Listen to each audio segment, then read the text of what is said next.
जरा तसव्वुर करें एक ऐसी कौम का जिसे अल्लाह ताला ने जमीन का बेहतरीन और खूबसूरत तरीन हिस्सा अता किया था, जहां हर वक्त नरम हवाएं चलती थीं, जमीन इंतहाई जरखेज थी और चारों तरफ ठंडे पानी के नदी नाले बहते थे, और उनकी रहनुमाई के लिए भेजे गए अल्लाह के एक जलीलुल कद्र पैगंबर हजरत नूह अलैहिस्सलाम।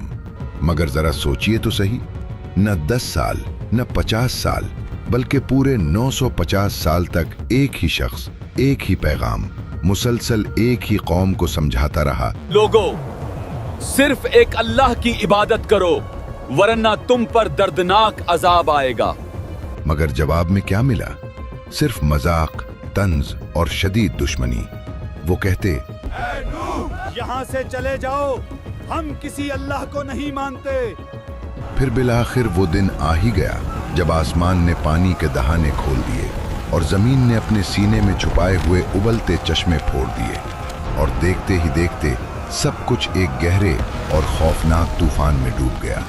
याद रहे कि कौम नूह हजरत आदम अलैहिस्सलाम के बाद इंसानी तारीख की सबसे कदीम कौमों में से एक थी, और अक्सर रिवायात के मुताबिक ये लोग बाबुल यानी आज के इराक के गिरदो नवाह में आबाद थे। क्या शानदार मंजर था वो! हुसीन जमीन, लहलहाती फसलें और उनके जिस्म, तौबा! इतने ताकतवर और मजबूत जैसे लंबे ऊंचे पहाड़ हों।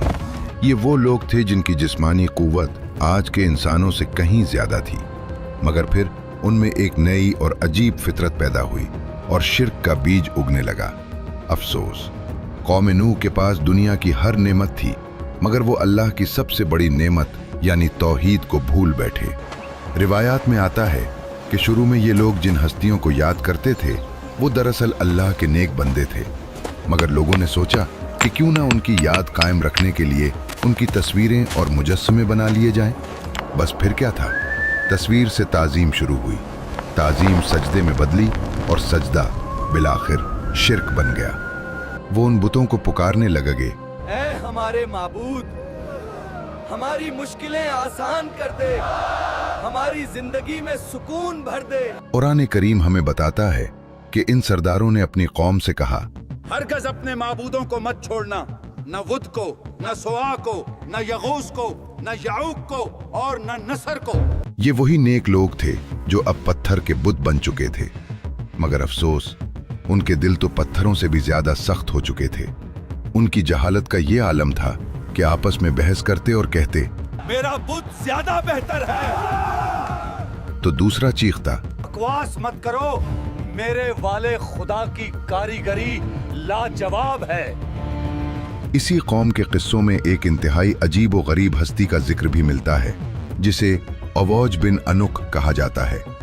अगरचे उसका जिक्र कुरान में नहीं बल्कि कुछ कदीम रिवायात में मिलता है, मगर कहा जाता है कि वो इस कदर देव हैकल और बेपनाह ताकतवर था कि कभी कभी अपने कदमों की धमक से पहाड़ों को हिलाकर रख देता था।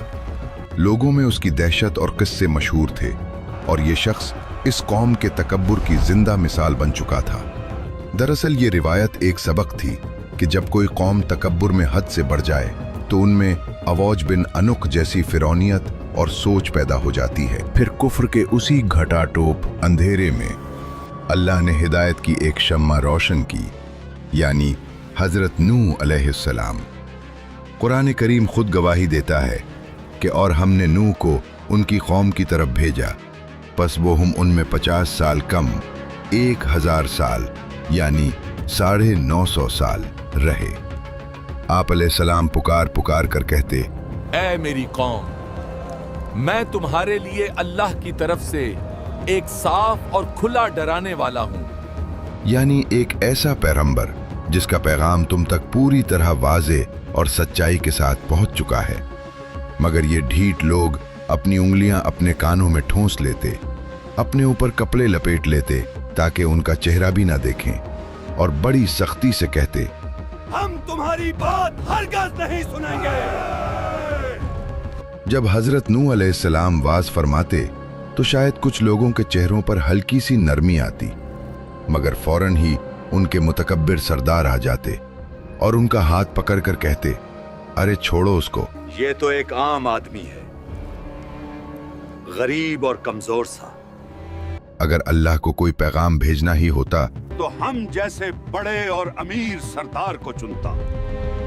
जरा दिल पर हाथ रखकर सोचो, 1-2 साल नहीं बल्कि पूरे 950 साल की मुसलसल दावत, दिन के उजालों में भी और रात के अंधेरों में भी, कभी चिपके चिपके समझाया तो कभी खुले आम पुकारा, कभी नरमी इख्तियार की तो कभी डराया। हजरत नूह अलैहिस्सलाम उनसे फरमाते कि लोगों, अपने रब से तौबा कर लो, वो तुम पर मूसलाधार बारिशें बरसाएगा, तुम्हें माल और दौलत से नवाजेगा, बेटे अता करेगा, तुम्हारे लिए सरसब्ज बागात उगाएगा और तुम्हारी नहरें जारी कर देगा। मगर जवाब में क्या मिला? वही मजाक, वही तंज और वही पुरानी दुश्मनी। बिलाखिर वो वक्त भी आन पहुंचा जब वही इलाही से ये यकीन हो गया कि अब ये बदनसीब कौम कभी नहीं सुधरेगी। तब हजरत नूह अलैहिस्सलाम ने जलाल में आकर वो दुआ मांगी जिसकी हैबत आज भी इंसान को हिला कर रख देती है। ऐ मेरे रब, इस रोए जमीन पर बसने वाले उन काफिरों में से किसी एक को भी जिंदा मत छोड़ना, क्योंकि अगर ये बच गए तो तेरे बंदों को गुमराह करेंगे और उनकी नस्लों से सिवाय बदकार और सख्त काफिरों के कुछ पैदा नहीं होगा।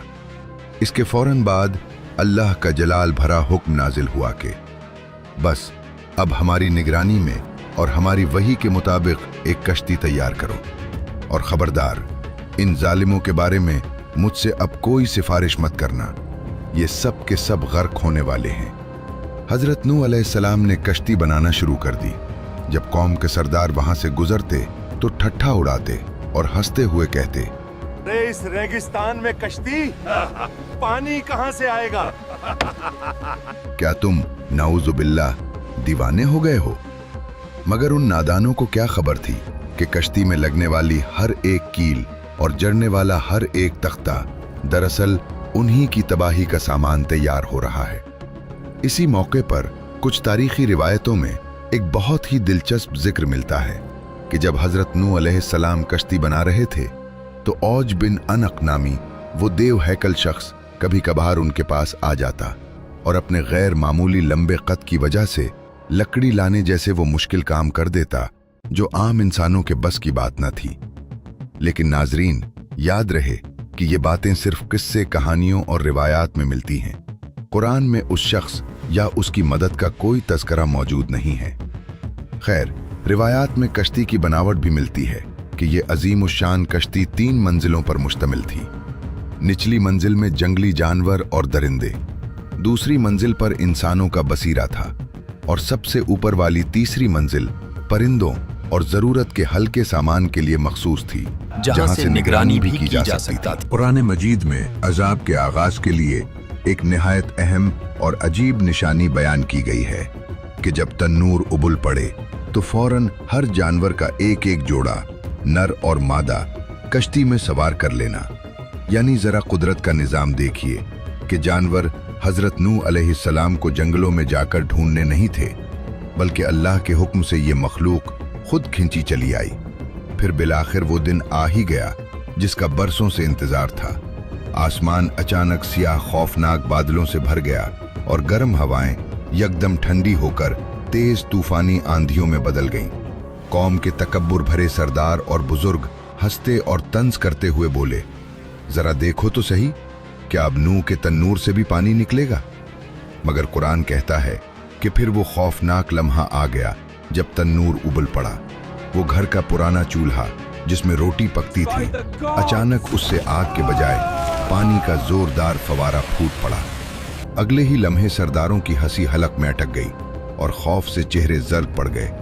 हजरत नूह अलैहिस्सलाम समझ गए कि अल्लाह का अजाब आ पहुंचा है, इसलिए उन्होंने फौरन मोमिनों को साथ लिया और कश्ती में सवार हो गए। फिर आसमान से अल्लाह का जलाल भरा हुक्म हुआ कि आसमान के सारे दरवाजे खोल दो और जमीन के छुपे हुए चश्मे फोड़ दो। फिर क्या था, ऊपर से मूसलाधार बारिश और नीचे से उबलता हुआ पानी, और ये दोनों पानी इस तकदीर पर मिल गए जो लिखी जा चुकी थी। हजरत नूह अलैहिस्सलाम ने कश्ती से आखिरी बार अपनी कौम की तरफ देखा। उनकी बीवी दूर अपने घर के दरवाजे पर खड़ी थी। आपने दिल के दर्द से पुकारा, आओ, अल्लाह की पनाह में आ जाओ। मगर उस बदनसीब ने मुंह मोड़ लिया और उन्हीं कमजोर और फानी सरदारों के साथ नजरों से गायब हो गई। हजरत नूह अलैहिस्सलाम के 3 फरमाबरदार बेटे साम, हाम और याफिस अपने अहलो अयाल के साथ कश्ती में महफूज हो चुके थे। बाहर कयामत का मंजर था और औरतें चीख रही थीं कि सबको उठाओ, हमें बचाओ, ये क्या हो रहा है। लोग दीवानावार भाग रहे थे मगर पानी हर तरफ से रास्ते बंद कर चुका था। कोई चला रहा था। नूह सच कहता था, हाय अजाब आ गया, हम बर्बाद हो गए। जमीन फट रही थी, उबलते पानी की लहरें सांपों की तरह उठ रही थीं। वो बड़े बड़े पहलवान और ताकतवर मर्द जिन्हें अपनी ताकत पर नाज था, आज उनकी टांगें कांप रही थीं। लोग कुश्ती की तरफ लपकते और फरियाद करते कि खुदारा हमें भी साथ ले चलो। मगर अफसोस, अब बहुत देर हो चुकी थी और अल्लाह के हुक्म से कुश्ती के दरवाजे हमेशा के लिए बंद हो चुके थे। पानी अब पहाड़ जैसी ऊंची और खौफनाक लहरों में बदल चुका था और उन्हीं आसमान से बातें करती लहरों के बीच हजरत नूह अलैहिस्सलाम ने अपने बेटे को देखा। बाप की शफकत जोश में आई और उन्होंने तलब कर पुकारा, ऐ मेरे बेटे, हमारे साथ सवार हो जा और गुमराह लोगों का साथ न दे। मगर वो बदनसीब तकब्बुर से बोला, मैं किसी ऊंचे पहाड़ की पनाह ले लूंगा जो मुझे पानी से बचा लेगा। हजरत नूह अलैहिस्सलाम ने फरमाया, आज अल्लाह के अजाब से बचाने वाला कोई नहीं सिवाय उसके जिस पर वो रहम करे। और फिर अचानक एक मौज बाप और बेटे के दरमियान हायल हो गई और वो देखते ही देखते गर्क होने वालों में शामिल हो गया। अब हर तरफ सिर्फ तूफान का राज था। आसमान का रंग स्याह हो चुका था और हर तरफ हवाएं इस तरह चीख रही थीं कि सुनने वालों के दिल दहल जाते और वो खौफ से रोने लगते। तूफानी लहरें पूरी शिद्दत से कुश्ती की दीवारों से टकराती और हर टक्कर पर कुश्ती लरज उठती। अंदर हजरत नूह अलैहिस्सलाम और मोमिनीन सहमे हुए दुआओं में मसरूफ थे, जबकि बाहर सिर्फ तबाही का शोर था। दिन और रात का फर्क मिट चुका था। बिजली की कड़क के सिवा कोई रोशनी न थी। पानी इस कदर बढ़ गया कि ऊंचे ऊंचे पहाड़ भी डूब गए और सिर्फ चोटियां बाकी रह गईं। पूरी कायनात में सिर्फ एक कश्ती तीर रही थी। मिलाखिर अल्लाह का जलाल थमा और हुक्म हुआ कि ए जमीन अपना सारा पानी निगल ले और ए आसमान थम जा। पानी उतर गया, जमीन खुश्क हो गई और वो मुबारक कश्ती जूदी नामी पहाड़ पर जा ठहरी। हजरत नूह अलैहिस्सलाम शुक्राने के सजदे में गिर गए। उनके गिर्द उनके बेटे साम, हाम, याफिस और चंद गिनती के अहले ईमान मौजूद थे। बस यही लोग बाकी बच्चे थे और यहीं से इंसानियत के एक नए दौर का आगाज होता है। नाजरीन, कौम नूह भी यही सोचती थी कि हम ताकतवर हैं, हमारे पास माल है, हम बच जाएंगे। मगर जब अल्लाह का फैसला आया तो न माल काम आया और न ही उनके बुत। जरा सोचिए, आज हमारे बुत क्या हैं? हमारा करियर, लोग क्या कहेंगे का डर, सोशल मीडिया की नमूद और नुमाइश या बेहयाई। याद रखिए, उस वक्त वो लकड़ी की कश्ती बचा ले गई थी, लेकिन आज के इस पुरफ्तन दौर में हमारी निजात की कश्ती सिर्फ तौहीद, नमाज, सच्ची तौबा, कुरान और सुन्नत रसूल सल्लल्लाहु अलैहि वसल्लम है। कमेंट सेक्शन में ज़रूर लिखें कि आपको इस वाक़े से क्या सबक मिला और ऐसी मज़ीद वीडियोस के लिए चैनल को सब्सक्राइब करना हरगिज़ मत भूलना।